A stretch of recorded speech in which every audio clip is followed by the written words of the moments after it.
Morning mga idol. Paintless dent removal. Dito lang po yan sa Kuya Jun Soto Detailing. Paintless dent removal.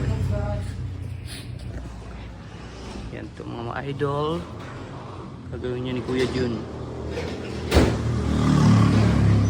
Backlash panel.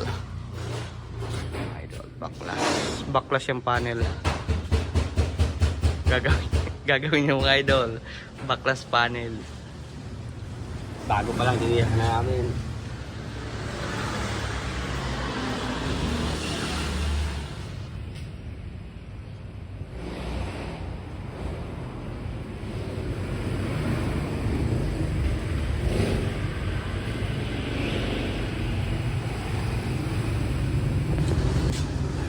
Ayos mo yung sir. Ha? Ayos mo. Dali. Idol.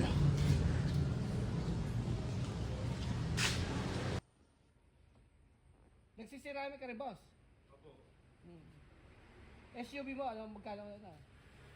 Actually boss, ang ceramic ko kasi yung mga Lazada lang. May nakukuha na kami 400 pesos lang yung kayo. Ay, sa buwan. Pero yung akin, iligil ko na kasi 5,005 yung ano eh. Isang bote. Oo, 50 ml. Ilang sasakyan ang kakayan. Dalawang sedan. Meron ka pang SUV, 3-port kagad. Ngayon ang usapan na lang namin doon sa karoon. Kami dapat mag-paint for it. Bulo mo. Hindi pwede iba pe-paint ko rin. Pag nai-coat mo yung... All goods, mga idol. All goods na. Ang sabi mo idol? All goods. All goods. Isang RA tsaka isang DA. Nagdi-DMV. Wala natin. Anong advantage ng naka-DMV? Pinapatay yung spur part. Yung Rotating siya. Ang problema mo kasi, once na hindi ka nag-DA, yung argument na Okay mga idol, babalik na namin itong mga idol.